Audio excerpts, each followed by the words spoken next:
Hey guys, what's going on? This is Adam R46. This is the current episode of Know Before You Go. Today we're going to be going over the Austrian Grand Prix at the Red Bull Ring.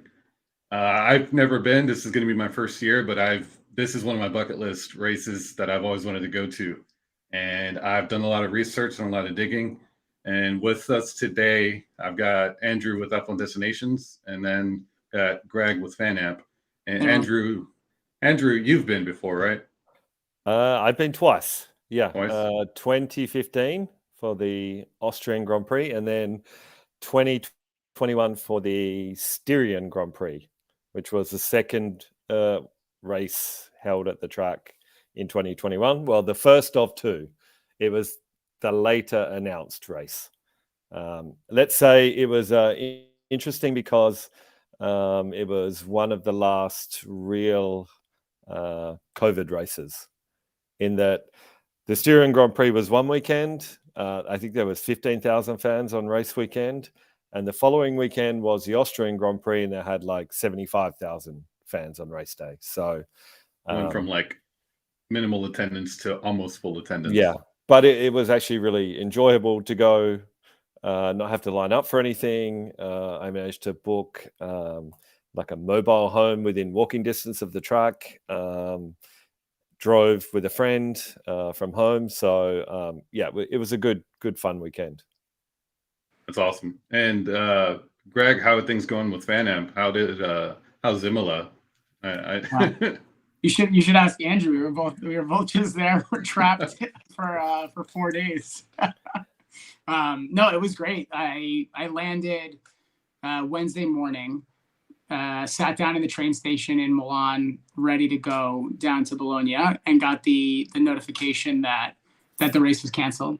And so then we basically just figured out like what to do with it. But aside from the fact that obviously you want the race to happen, it candidly was like a blessing in disguise, because we had all these people from all over the world, from Australia, from South America, Switzerland, or South Africa, Switzerland, all over the U.S., and everyone was trapped in this part of the country and looking for stuff to do. So we all went to the Ferrari Museum together. We had multiple nights where we did meetups, not just like the main meetup for the group, but every night we were at a different bar having dinner. So it turned out to be a really great experience. Yeah, I actually would do it again if I could. Kind of felt like a spring break. Yeah, that sounds awesome. I wish I could have been there. The thing I would say, I think we all agree it was the right decision to cancel the race, Yeah. given the floods in the area, and the fact that the emergency services had to do their work. It was not right at all that a race would take place under those circumstances, but it was good that the call was made early, so that a lot of fans, hadn't flown yet on the Wednesday of race week. So people had the choice to go or not, and those that did go to Bologna, I think it was fantastic that we had FanAmp and the meetups, and everyone came together via that and the subreddit. But also, I think it was really good that so many thousand fans stayed in the area in Emilia-Romagna and spent money, in the area, supported the local region in what was obviously a difficult time. Yeah, and that's whenever I saw the cancellation and I was in the group chat and I saw, a lot of people just kind of down about it, which is completely understandable. I mean, we plan these things for months, sometimes years in advance. We're like, this is a bucket list trip. I'm going to go 2 years from now. I need to start saving. I need to start planning. So there's a lot of work that goes into this. And yeah, overall, it was the right thing to do. And so I understand that. I mean, it happened with me in 2020 with Monaco. It was more in advance, but I had years of planning happening and going on. And I sent a message to the group chat, just like, be mindful of what the situation is. There's more to it than just going to see some cars, and spend some money, support the local businesses, because a lot of them are counting on all the tourism money to come in and people to visit their area, spend some money. And you just need to be respectful that it was the right decision. And yeah, it's unfortunate. but hopefully the event can happen again at a later time. If that's next year, then at least the circuit's giving the option to roll tickets over or get a refund. I'm glad that And I they're think quick about it. everyone was in that mindset. Like you could tell, right? Like trains were getting canceled, but everyone still would just make the trek, and you waited an hour or 2 hours. You eventually got there. And the nice thing was, I don't know how you felt, Andrew, but like I felt like Bologna, and even when we went to like Maranello, it felt like things were kind of as normal. And so you could, in some ways, kind of get the best of both worlds of being able to still experience the area and everything that there was there without disrupting the operations that were going to go on. And it's not like you're going to show up off a plane and start moving things or helping people out of floodwaters. Like that would be worse. And so everyone could kind of get what they needed to out of it, I guess, without disrupting it. So yeah, I think it was a great way to do it. Yeah, I mean, I think the people that went, you're entitled to feel disappointed. We were all disappointed, but we all made the most of it in the end, didn't we? And I couldn't believe, Greg, as well, the amount of fans we spoke to at the meetups who it was going to be their first race. So, double disappointment. But, some of them, because they were traveling for an extended period of time, they were able to rearrange their plans and go to Monaco this weekend, or even go to Spain the following weekend. That's the beauty, I guess, of so many races, in Europe in the summer. If you're traveling for a few weeks and you miss the first of the triple headers, there's still two more opportunities. Yeah, and so I guess at that point, if you're going to be in Monaco or you're going to be in Spain, and you are watching this now, then it's worth reaching out, because there will be people there. I'll be in Spain. Andrew, you'll be in Monaco. Yeah, and so it's great. And that's another thing that's good about this community, is that we can kind of make those snap decisions and share the information. And like, how do I make this happen? And we have kind of a backlog of info with the post in the subreddit and f1destinations.com. There's just kind of a plethora of information that makes it easy to find and hopefully helps guide some of the decisions. And one thing I will say about the race cancellation, I was meant to work at Imola, and obviously I didn't have to work at the track. I did do some work on Thursday, Friday for my employer, but then Saturday, Sunday, there was an opportunity to look around Bologna, check out some restaurants, some of the sites, take some photos. So hopefully the guide will be improved for next year. And then today, I was always intending to travel to Milan, and I had the afternoon off, so it was an easy decision for me to hop on the train and go to Monza and spend a few hours there as well. Yeah, that picture of you standing on the banking is that's gnarly. That's so I've awesome. got lots more. Yeah, I've just taken them off my camera. I look forward to sharing them. That's cool. And Greg, how was Miami? So maybe, I don't know if this is contentious. I actually thought the whole setup was great. So for context, we were at the Turn 1 grandstand, and I mean, I thought the view was good. I think the action on the track, people have talked about it a lot, that it wasn't the most exciting race to watch, but I think compared to what I was sort of expecting coming out of Italy and other places, like I felt like getting to the track and being able to just get in and be part of the experience was really well done. And yeah, I think the price is something that's going to be really interesting for people. I heard a lot of people talking who had bought grandstand tickets last minute because they didn't sell out. And so they were able to get a good deal, at least relative to what the original markup was. And so that's something that I think would be interesting for next year. If I were going to do it again, I probably would book the hotel, book the flights, and then actually wait to pick up a ticket until towards the end. And I think if you do that, that feels like a better deal to me than just buying it off the bat. And that's something that I was this close to doing. I had a good deal and I was about to check out on flights. Because I was gonna do something kind of stupid, but I love doing it, is I like doing day trips. I just like cramming ridiculous logistics and just flying somewhere and seeing if I can do it. And I had a flight planned where I can fly from Austin to Miami International at like 6 a.m. and be in Miami at 10 a.m. And then I mean, that's enough time to get to the circuit. The race doesn't start till what, 2:30 local, Yeah, you'll and be then fine. yeah, then there was a return flight from Fort Lauderdale that I could have used points on, and then I would have been back home by like 10 p.m. And I was this close to buying because I would have paid about 140 for a flight there, and then points for the return.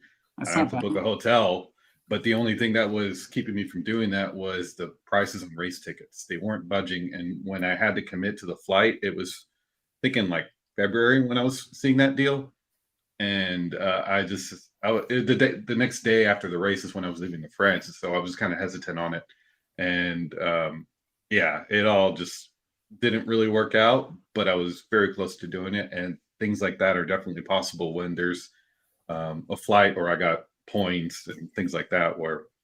And I mean, I saw some last minute tickets going for extremely cheap, both Yeah. on Reddit and SeatGeek and just all the popular resale sites where it's like, if you don't care where you sit, just show up last minute and you might be able to find a seat, especially if it's not sold out.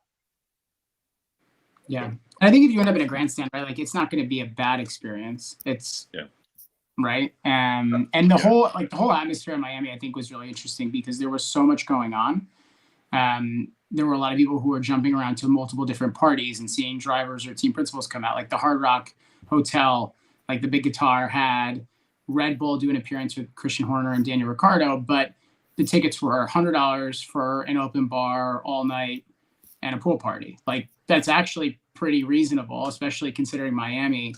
And then you had that dotted all over the city, or like Free Fan Fest down in Wynwood. So there was so much happening. Whereas I don't know, Andrew, if you had seen anything, but like with Imola, it felt like there really wasn't that much programming outside of the race itself. No, there's not. Yeah, it's an old school venue and a kind of old school event. Right. For sure, there would have been a great party atmosphere in the town of Imola itself on race weekend, but nothing, no big gigs or events like that. But I mean, the whole town was the event, let's say. Right, that's fair. But it's just like when you have these spaces to congregate at, and someone's like putting on a production, it's just a different feel. I don't think there would have been any, A-list music stars or Hollywood celebrities around Imola on race weekend. No drivers walk out either. No, probably not. No, disappointingly so. I don't know. Brad Pitt might have shown up. He will. Yeah, with a camera following him. Yeah, exactly. But I don't know. Part of that is just American events. They go all out and they want everything to be extravagant, and it's kind of like people here kind of expect that, and so it's a bit surprising when we go to a European race and there's not much outside of the circuit. Like you're in Milan, and sometimes it might not even feel like Monza's happening that week. It's not the city's priority, and it's only for like if you know kind of thing. Yeah. So that's just the way I feel like the American events are. Like I was at MotoGP at Le Mans last weekend, and I didn't go into Le Mans proper. I stayed in a city called Tours. It was about an hour drive, but the drive was really easy, and I got to drive on the Mulsanne Straight to get to my section. And you could see them setting up the barriers and all the curbs, getting signs painted, and all kinds of stuff for the 24 hours in a couple of weeks. So that was really cool. But yeah, I mean, in Tours, not very far, and it's one of the recommended places to stay by the circuit. You wouldn't even know MotoGP was going on. There's some signage up for the 24 hours, but yeah, and it turned out to be the most attended MotoGP race of all time, which is just mind blowing. But yeah, that was a really good time. But the European races circuits kind of have a different vibe going on. And so that's where I feel like maybe let's kind of transition over to Austria and the Red Bull Ring. Sure.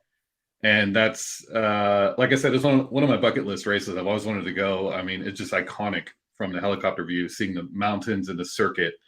It looks incredible. And I don't really see much happening outside the circuit. I mean, the track action is going to be packed. You have starting off with like the Porsche Super Cup, Formula 3, Formula 2, F1, and then F1's a sprint weekend. And so you're doing practice qualifying on Friday for all three classes, F2, F3, and F1. And then Saturday you have a sprint race for each one. And then Sunday you have the main races for each class. And so it's just going to be nonstop track action where I don't know if you're really going to have time to do much outside of the circuit. I was in Baku last month, which was the first sprint race of the season. And obviously, not only was it first sprint race, but it was the new format of the sprint race, which in theory should be more exciting this year. It didn't really pan out that way in Baku, but I don't know. I think it might be a little bit more exciting in the Red Bull Ring. Yeah, that circuit it's generally seems, probably a better track for it. Yeah, well, it seems more of like a racing circuit versus Baku. It's like you never know if you're going to get a tire exploding or somebody hits the wall at the perfectly wrong time to cause a huge shuffle in the race. And also, I think it's fair to say there's been a fair bit of rain in the last few editions, hasn't there? I think last year was dry mainly, but the year before and 2020 during COVID, there was some crazy wet sessions at the Red Bull Ring. It's probably not ideal for you, Adam, being at the track. I don't know if you've got a covered grandstand or not. Nope. So where are you going to sit? I'll be at the Red Bull grandstand. It's split into like two sections, A, B, C, D, something like that. And it goes actually all the way to K, I think. Yeah, and so I think I'm in section L. Right. It's kind of like by the kink of what is turn 2. Yes, and you would be facing the inner part of the circuit. You'll be facing a grandstand full of Mad Max fans. Yeah. The flares will be going off and crazy. Yeah, I know, and that's part of why I've wanted to go. It just seems like a good vibe out there. It just seems like an old school race that's out in the mountains, middle of nowhere, and it seems like the way to do it is camping. I don't really do camping. I like beds, and so I'm going to be staying in Graz, which is about an hour drive or a little bit more by train. Which we can touch on the transport in a bit. I think the train from Graz is not direct, though. You need to make a change somewhere. But for everyone's context, like where is this in? Because it's in Austria, but like where in Austria? So it's in the middle somewhere. Yeah, because it's about a 4-hour drive from Munich and about a 2-hour drive from Vienna, and so Vienna's kind of at the northeastern kind of side of Austria, and so this is a little bit more centrally located, kind of where. Yeah, do we have a map we're pulling up? We can pull it up. See if we can point it out a little bit better. There we go. It's kind of hard to see, but Vienna's in the northeast. Yes. Yeah. And then you've got in the sort of southern central area. Yeah, so the circuit is kind of it's out in the Styrian Mountains, and it seems a bit isolated, kind of a bit of a not hard to get to, but it definitely requires some coordination if you've never been or if you're not from there. Adam, are you planning to hire a car and drive each day from Graz? So that was my initial idea, and then I found the shuttles, and so I booked so there's two different options for the shuttles, to buy like each day individually or to buy a single day ticket, and then on Sunday they have some express shuttles, which I'm assuming just have minimal stops. There's a huge number of stops to leave from, and I'm assuming the express shuttles are going to just minimize the number of stops from your initial pickup and go straight to the circuit. And so here we've got a list of all the areas, and the blue dot is the express shuttle, which is only on Sunday. So I ended up buying the regular bus shuttle for Friday, Saturday, and then I bought an express shuttle for Sunday only. So it costs a little bit more, but I figured I'll get to try it and just note it and share some info. How much does it but cost, just for context? yeah, so you can get a 3 day. I think it was like 80 euros for a 3 day bus shuttle. And then the express, I think it was around 30 or 35 for Sunday only. And so I spent about 100 euros total buying the 2 single days for Friday and Saturday, and the express on Sunday. My numbers might be a little bit off, but it was around I think 110 US. Hmm. No, that's not bad. It's The pretty train from reasonable. Graz is Oh yeah, 20, and then the train from Vienna is 40, right? So for point of yeah, comparison. yeah. Um, And so it might save a little bit of time, but then I don't have to take the train and worry about connecting. And I have my own seat that I could just sit back and relax and, I don't know, yeah. take some breakfast or take a nap, and nap on the way back. It's an hour drive. I'll probably have a few beers. A nap sounds about right after the race. Well, if the bus service is as well organized as the trackside experience in Austria, then it'll be good. So what's your experience with the trackside? My impression was always really good. Super well organized, well signposted. People are friendly, helpful. There's always someone to ask if you're not sure where to go or have a question. Yeah, in my opinion, of all the races in Europe, this one, the Austrian Grand Prix and the Dutch Grand Prix, would be the best organized. Nice. Yeah, Zandvoort is really easy to do. Yeah.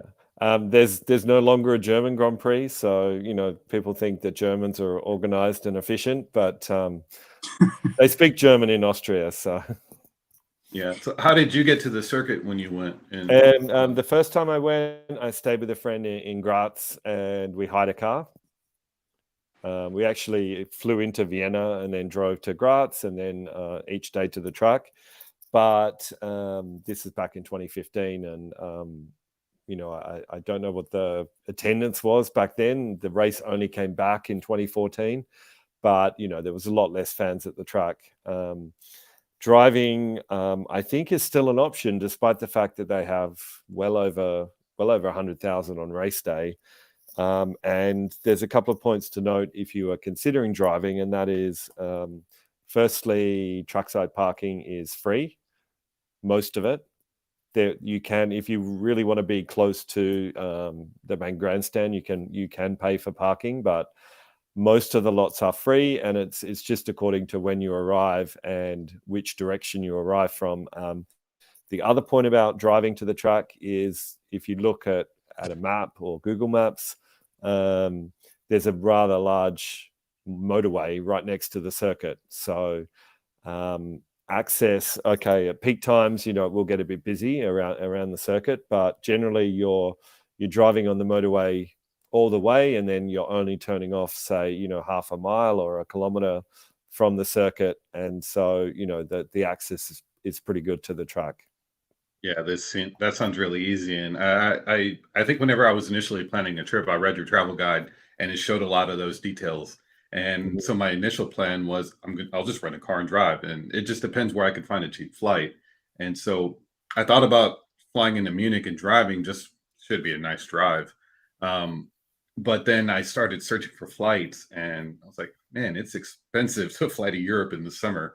It is. And yeah, so I pieced together kind of a weird itinerary of mix of points and all kinds of, I don't know what, but I'm basically flying on points from here to London, and then I found a British Airways flight that was like $100 from London to Vienna, and then I had my train ticket booked to Graz, Yeah. and so I'll be staying in Graz, and that's where, okay, since I'm going straight to Graz, I probably don't have to rent a car, and that's where I found the shuttle, and I'm just going to go with that way.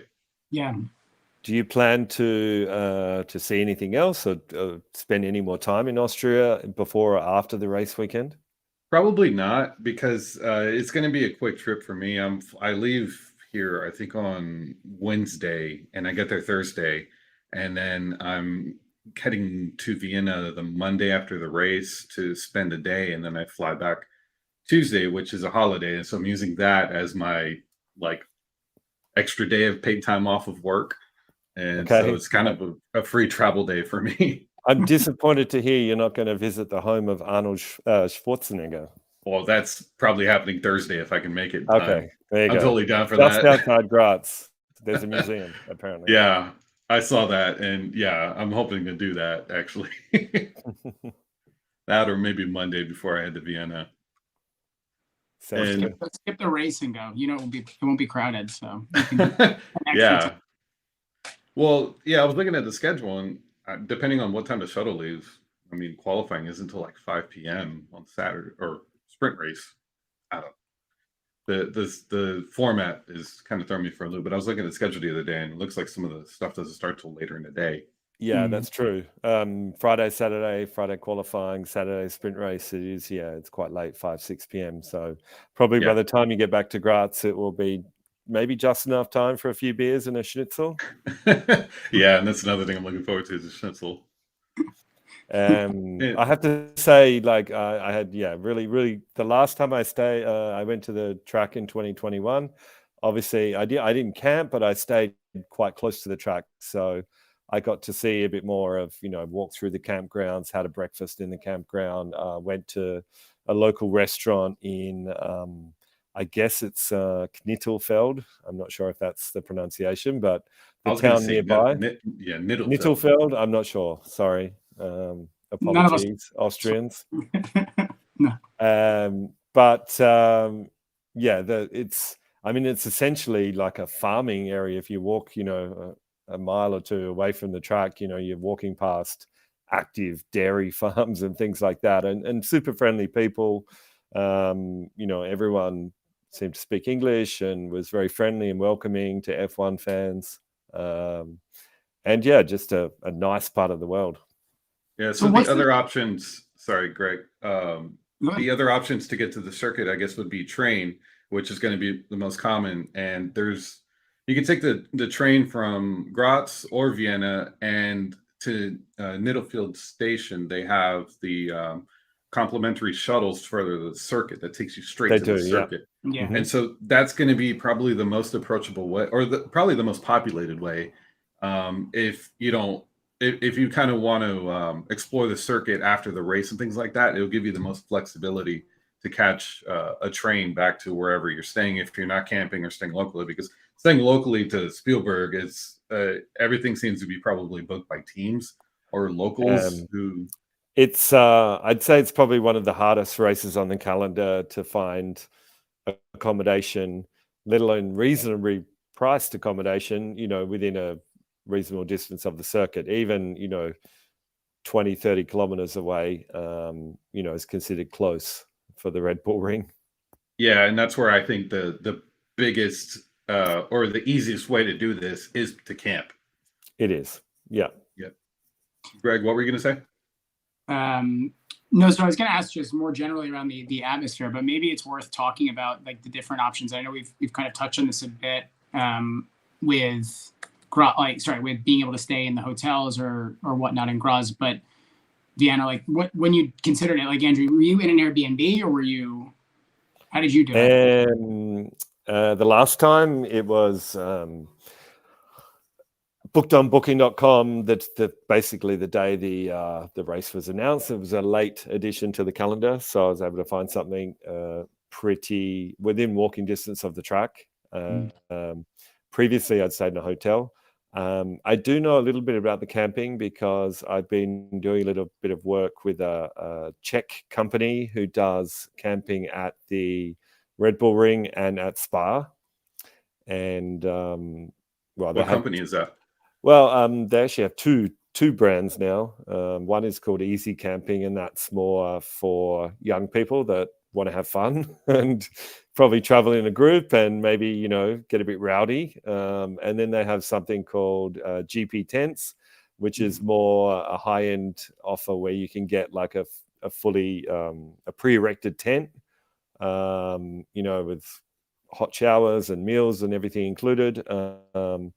and that's, I guess, more for more mature fans that or families, that don't necessarily want to be in a place where everyone is partying around them, and they want to have a good night's sleep. But the actual campgrounds around the Red Bull Ring, you'll see that, Adam, when you go this year.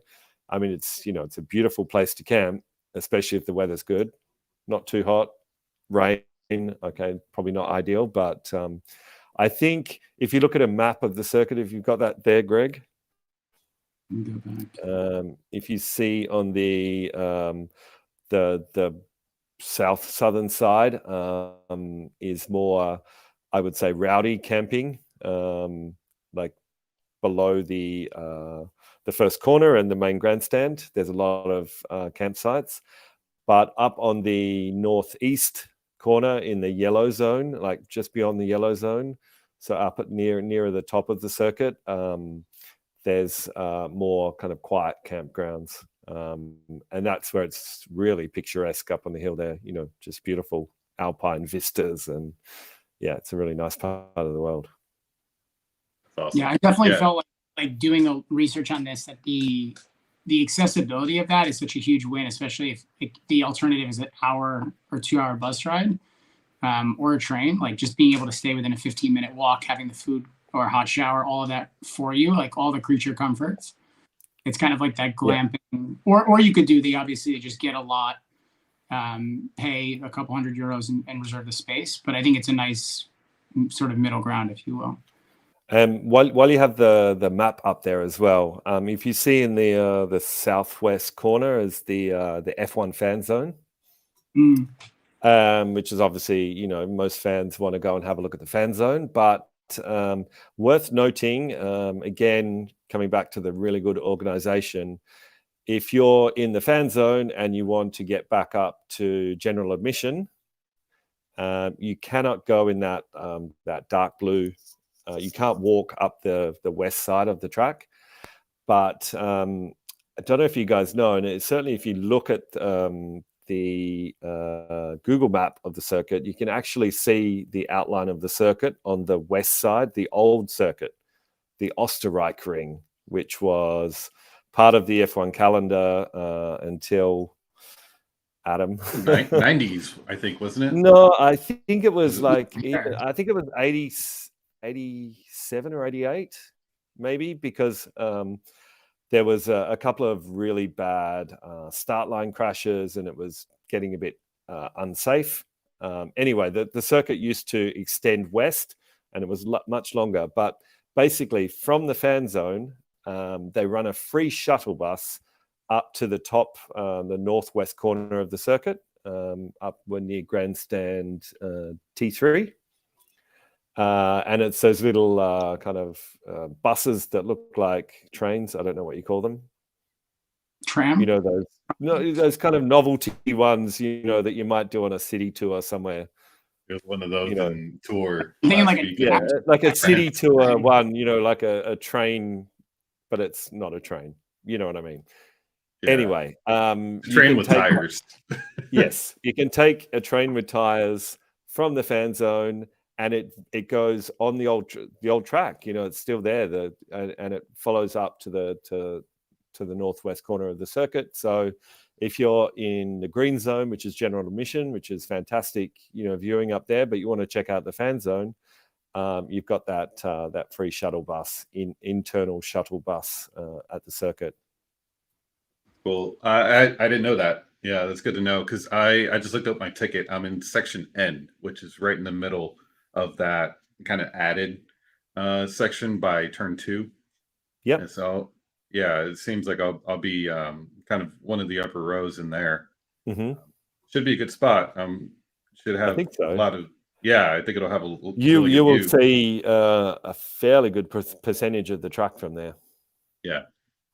We actually have a photo of it. But before we jump to it, on the fan zone, so how does that work? You would have to go before you go into the general admission, or can you come in and come out of any of the sections? Yeah, I would need to check. I'm pretty sure if you're in general admission, like I said, if you want to go to the fan zone, you can't go via the Red Bull section. You can't walk down the western side of the circuit, but you can take the shuttle bus. But I think you can still walk down the eastern side of the circuit, so via the yellow zone and the last few corners, and then around the bottom of the circuit. Yeah, I think the restricted area is only that like little internal area by turn 6, 7. Yeah, that's they call that Mitte, or the middle section of the circuit, and obviously, you know, that's all Max Verstappen in there. Well, I mean, let's be honest. Wade through all the orange smoke and big sways of the circuit are Max Verstappen. You know, he takes the whole Nord Grandstand, which is the turn 4 at the northeast corner. The middle, he takes. His fans also take sections of Red Bull as well. But yeah, obviously, it's a good atmosphere at the circuit. If you I want looked it up, and it was up until 1987 was the Osterreichring. Yes, and there was a famous incident in 1986 when Stefan Johansson in his Ferrari hit a deer on the circuit. He was uninjured, but we cannot say the same for the deer. Oh, yeah. I guess a good meal. Yeah, it was pretty scary.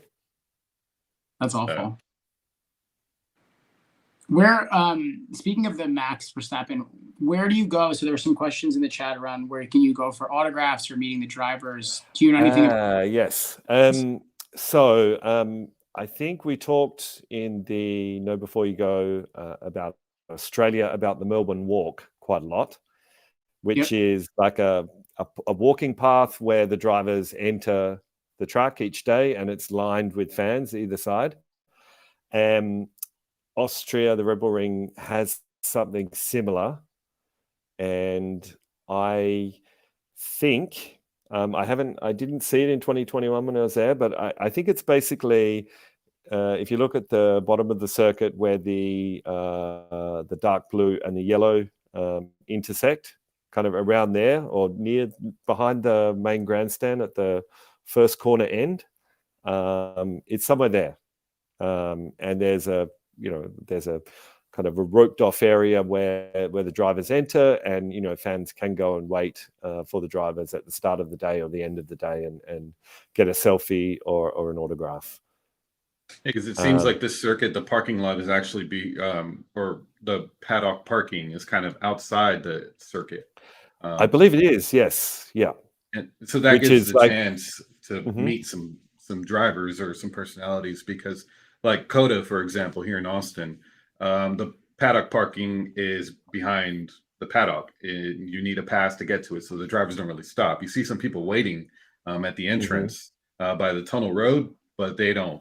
They don't stop and meet people. You might see them in cars and wave, but you're not really going to meet a driver there. And to get any further into where they drive into, you need basically a paddock pass or some kind of media credential to get close to that area. That would be the same at many circuits, including Spain the week after next. The drivers just drive through the top of the circuit, go an underpass under the circuit, and the best you can hope is they might wind down the window and pose for a selfie or sign an autograph, but they stay in the cars. So yeah, and I've seen some stuff where the fan zone, they, depending on the way it's set up, sometimes you see the driver talks, and a lot of that stuff is announced really late because it's hard to coordinate the driver schedules because everything is so busy for them once the race weekend starts. Yes, and I think it was announced super late last year, and I think it was really early on Saturday morning, like between 8 and 10 a.m. or something like that. Yeah, and so that's the kind of thing where if you catch a train or a bus, you really have to be there super early to even attempt to do it. Exactly. There's one more thing worth mentioning, and that is the Pitlane walk on Thursday. They actually call it a Pitlane tour, and like many circuits, it used to be a free event open to all 3-day ticket holders. But because F1 has become much more popular and many more fans go to the races, Organizers have had to make it a ticketed event because they only want a certain number of fans. I don't know, it's probably limited to 5 or 10,000. They do not want 50 or 100,000 coming to try and walk down the pit lane on Thursday. So last year the tickets only went on sale maybe 4 to 6 weeks ahead of the race.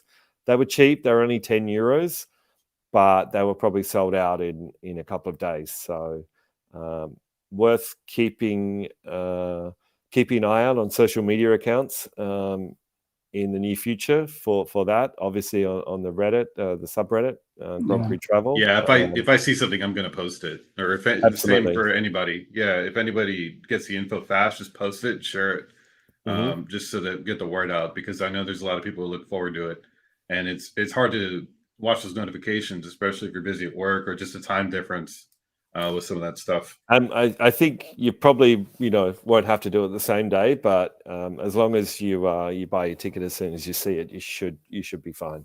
And I can't remember the time, but normally it's 4, 5, 6 p.m. on the Thursday. Yeah, and I think there was a question about that a few days ago on the subreddit.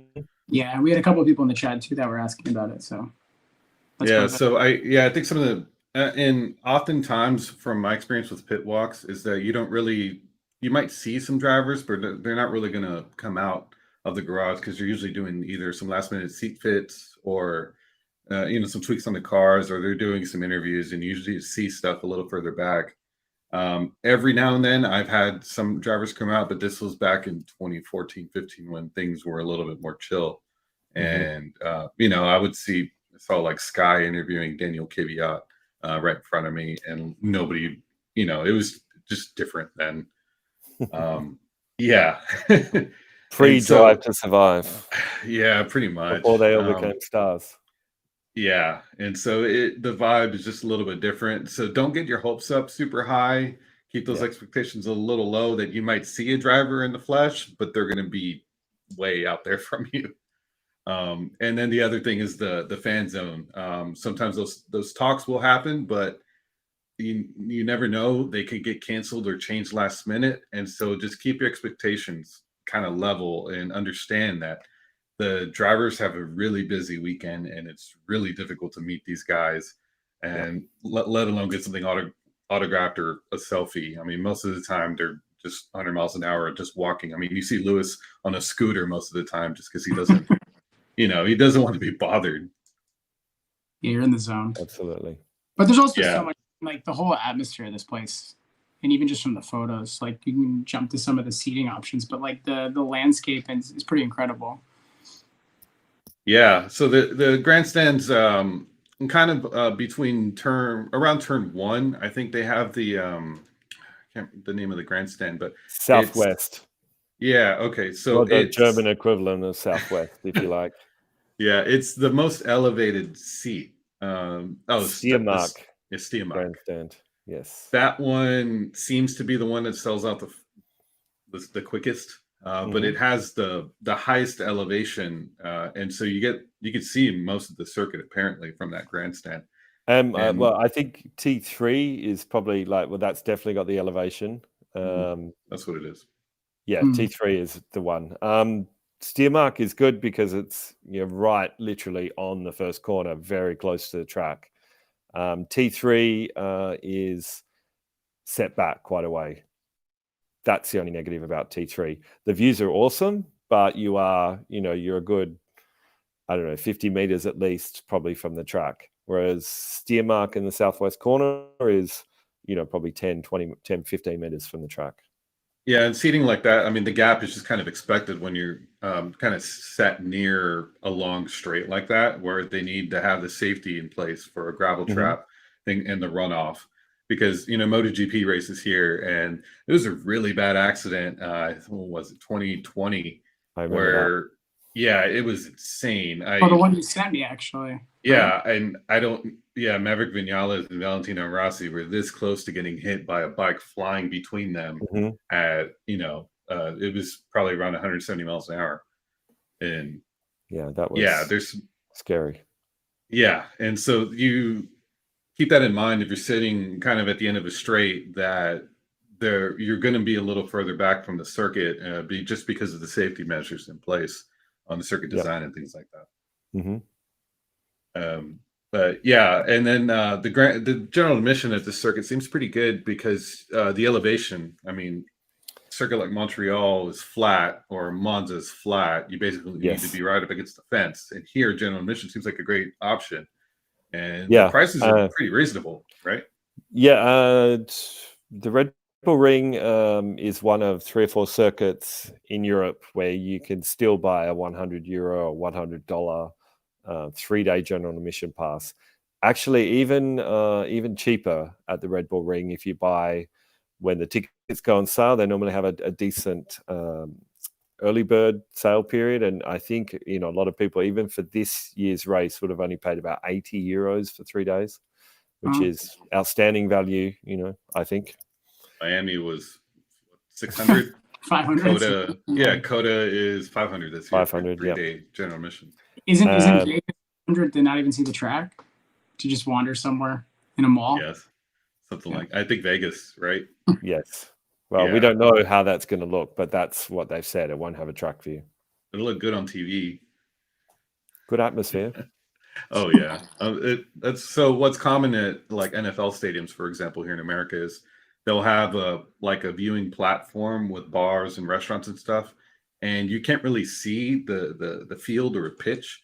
You're more so there for the vibe, the party, and you can see all the action on the giant screen that's in the center of the stadium. And so I feel like that's what Vegas is going to try to attempt by selling those, like, I don't know what they're calling. You're buying watch party tickets, in other words. Yeah, to be there, to be part of the atmosphere, but it's not super important to actually see the circuit. You're just there for the atmosphere and the party. So it's F1's kind of. It's what's expected in an American event, really. It's new to Formula One. Mm-hmm. It really doesn't surprise me that they're doing that. There's so much foot traffic, right? Like it could work. Yeah. So yeah, we could talk about Vegas for at a later time. But I'll be at Vegas. I have a ticket for the I guess the main grandstand at the pits. I'll be right by pit exit. I spent way too much money on it, but yeah, I want to go once. It's gonna be worth it. Yeah, it'll be a good time. And then they actually I got an email that they extended it to a 4-day ticket. They're doing an opening party on Thursday. It's kind of a VIP, or maybe because I got in with the phase 1. They confirmed it. Yeah. Okay. But it's only for certain tickets. Some tickets are 5-day tickets. Yeah, but those are really expensive. Yeah. Yeah, they were like 20 grand or something whenever I saw that. And yeah, I think it comes with a Monday morning brunch. Okay. Well, or Sunday morning, because the race is Saturday night. Yeah. We'll save we're gonna do a whole episode on that one, I think. Yeah. Can't wait. Yeah. And so okay, back to Red Bull Ring. I think there's only one covered grandstand, or is there 2? I think the main grandstand opposite the pits is covered, and then you can see the bottom left picture with all the Max fans is the Nord grandstand, or the North grandstand on turn 4, but that is sold exclusively via Verstappen.com. which he doesn't have a crazy markup on his tickets. No, I mean the tickets are reasonable. Anyone can buy them. You don't have to be a Max Verstappen fan to buy them, as long as you don't mind being in a grandstand with 99% other fans in orange. They usually come with a shirt, or I think it's Zandvoort. That's how you got the cape. I actually, in 2021, when I went to the race, I sat in that grandstand because I had some very nice Dutch friends that had received free tickets and couldn't go, and kindly gave them to my friend and myself. So we got the free T-shirt, we got the flag and whatever. And you still wear it around all the time. Exactly. So on that point, like, this is one of the things that came up last year, right? Was there was some controversy around like the Max fans and heckling people. But what is the sort of atmosphere like at the track, and how should people think of it going? Yeah, I mean, it was a little bit controversial last year. I don't deny that there, the certain number of fans did have some issues, but I think it's very much a minority. I think in general, most Max Verstappen fans are, pretty tolerant, and accepting of other fans. But of course, F1 has always been, let's say, a male-dominated sport. A lot of fans do drink too much, at the track. It's a reality. So maybe, later in the day at some races like the Red Bull Ring, there was a few drunk fans and they were unkind to some people. But I'd like to think it's very much a minority, and that, you should be able to go along to the track, if you're a man or woman, in Lewis Hamilton gear or Max Verstappen gear or whoever you support, and not have an issue. Yeah, so I was at Zandvoort last year, that's max, super max, just 100% all the time. And I was in a Ferrari shirt on Saturday. No, let's see, Ferrari shirt Friday and Saturday, and then a Red Bull shirt on Sunday. And I mean, it's totally fine. Nobody really bothers you. If they do, it's just friendly sports banter. I mean, it's kind of what's expected. And there's sometimes a little bit of a language barrier and at the time it was where some of these stories were coming out. And so people, if somebody talked to you, you kind of feel like, is this person being aggressive? I can't really understand what they're saying, so I'm going to take it as aggressiveness. And there's a weird translation where it's like, most of the time this guy is just like having a friendly little poke, and it's been fine whenever I've kind of had some interactions with the like hardcore fans. But yeah, I wouldn't change your trip over it. Don't be discouraged on going, things like that.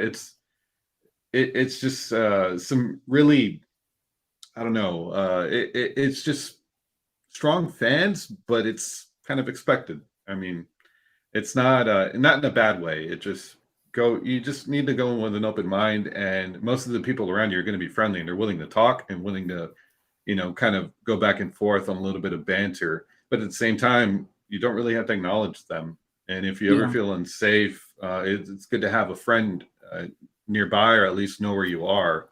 And you can always reach out. And there's usually circuit security as well. And there's also a few groups that have been kind of popping up because of some of that info. But join FanAmp, get in the group chat, and letting people know that you're there. There's somebody within reach, as long as cell phone service is good enough.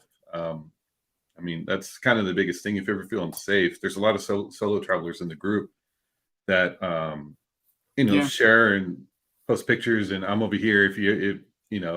Having a little bit of a proactive mindset to be, that you're part of a community where we're small, but at the same time, there's somebody nearby. Like, we just had a big meetup in Italy from people from all over the world. Yeah, I think it's a really good point, because within that group, there were a lot of people who were solo travelers. I would say, maybe a third of the group, at least. And of that, a lot were women who had met up and, formed a little group, but then came into this larger one. And so it was great. Everyone seemed to feel really comfortable. Everyone was certainly very welcoming. And so it turned out to be a great experience. And so, like you said, like you may be getting on the plane alone, but you don't have to actually be alone. And so that's a really good point, to just jump into like our community, right? Like that would be a great start, or I'm sure there's other ones if you find one that fits you, and it's a great way to do it. Yeah, like I'm always in the Missed Apex Slack group. I'm one of their Patreon supporters, and I'm pretty active in there. There's an At the Race channel, and last year I hosted a small meetup for some people here in Austin. We just had some beers at a brewery down the road, and I mean, even if you're by yourself at the circuit, there's probably somebody nearby who's in the group where if you really do feel unsafe, or needs, you may not feel unsafe, but you just don't want to be alone at the moment, I'm sure there's somebody that's willing to help or reach out, or just have some food together. It could go a long way to kind of recharge your mental state a bit before you venture off back in on your own. They see me, Ronan. Just I was laughing because he said he's a solo traveler, or he or she's a solo traveler from the Netherlands, and he said, or they said, that if there's any trouble with a Max fan, to reach out and they'll tell them to F off kindly. So Yeah, it's so yeah, I mean, the reality is these are massive events. It's really not much different than a music festival.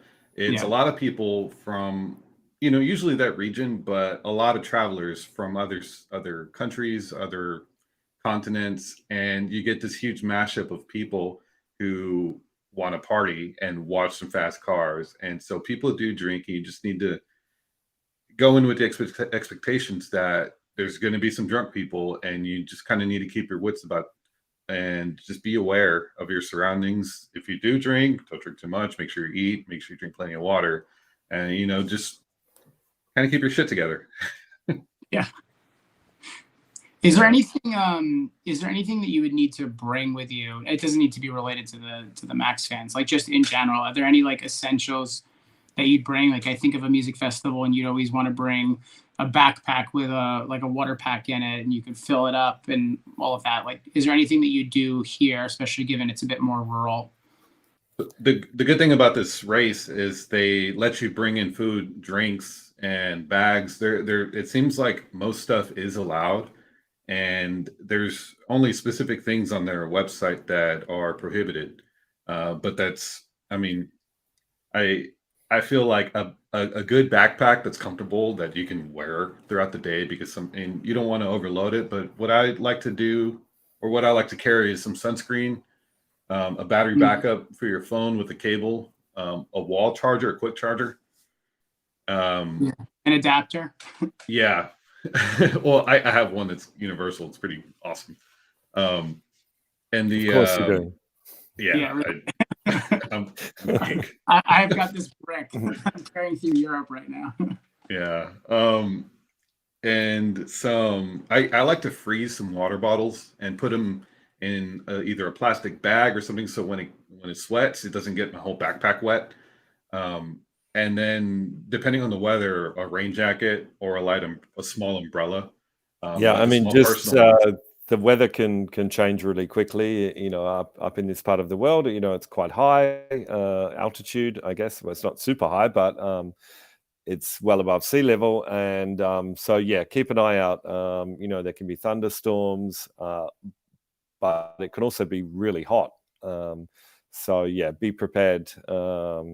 Check the forecast and be prepared for every eventuality. And Yeah, also, it's also a rural circuit, so comfortable shoes. Don't wear your brand new trainers that you haven't worn in yet. Make sure you wear some comfortable shoes that will deal with unsealed paths and things like that. yeah, stuff you don't mind getting dirty, because they're going to get dirty, Exactly. and if it rains, it's going to get Or muddy. dusty in the heat, or Yeah, muddy if it rains. yeah. And just try.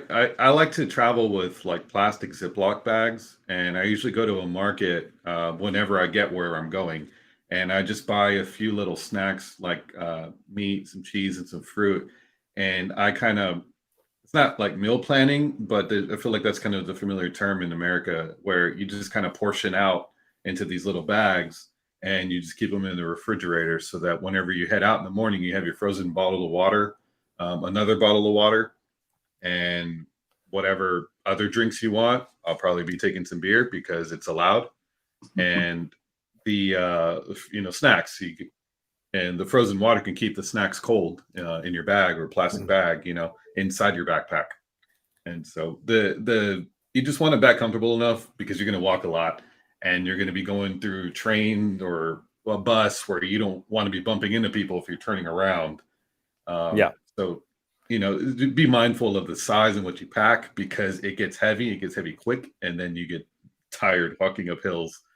And so, the essentials I think are water, sun protection, rain protection, good shoes, and a pretty good backpack that can not be oversized and help you keep everything organized and ready to go. And then make sure you have the whatever you need, a charger or a battery backup, just to make sure your phone's still working. Um, I think that's Absolutely. probably Yeah. my second. Everyone's going to take more photos, with your phone or your camera than you expect to. And so, yeah, battery definitely on phone is going to die. And that's like number one, I think, if you're going to the track for sure. What always kills my phone is in a large group of people like that, my service gets spotty. And so I feel like it just kills your battery when your phone is trying to just ping for service. Mm-hmm. And that's where sometimes if you're not getting service, just go into airplane mode, save battery. Yeah. Because there's no point until you get out of the crowd for a bit. What about maybe changing gears outside of the? There's obviously it's like a beautiful region of the world. Like what kinds of activities did you do while you were there? I know we've got a couple kind of picked out here, but like what's the area known for? What were things that you see and do in the area if you're not your day at the track? I'll be honest. The 2 times I've been to the race, I really haven't done much else in the region. I haven't had lots of extra days, but I have stayed in Graz on another trip when I was driving with my family from Poland to Croatia, and Graz is kind of halfway. And on that trip, we actually stayed in the Lend Hotel in Graz, which is owned by Helmut Marko.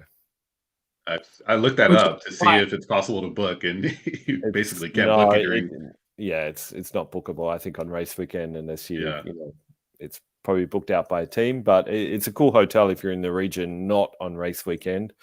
There's a Toro Rosso in the lobby up on the wall, or part of one anyway. But the region is known in the summer for outdoor pursuits, cycling, hiking. It's a wine growing region. There's lots of beautiful castles. It's a beautiful part of the world. The Arnold Schwarzenegger Museum. And of course, the Arnold Schwarzenegger Museum, we can't forget. But in fact, a lot of the places where people stay for the race, whether they be 20, 30 miles away, are actually ski resorts, winter ski resorts. But in the summer, they're popular with hikers and cyclists. And also there's a lot of lakes in the region, and nice places to visit, swim, walk around, hike, cycle, that kind of thing. Yeah, so I'll be in Graz, and it seems like that's kind of one of the nearest kind of bigger city that's not super far. I think it's the second biggest after Vienna. And if you've never been to Vienna, Vienna is a stunning city. It's a very grand, beautiful European city, beautiful architecture, culture, history. Graz is like a smaller version, quite a bit smaller, but it has a beautiful old town, which is kind of up on the side of a hill. There's, I think it's a funicular railway that you can go up to the top. And there's a restaurant at the top, but there's also just great views of the city and surroundings. But it's also a bit of a cultural hub. It has a famous museum, and I can't remember the name, but the nickname is the Friendly Alien, because the building it's like a blue slug. It's a big blob. It's quite an interesting building, and there's a museum and I think art gallery and cultural activities inside.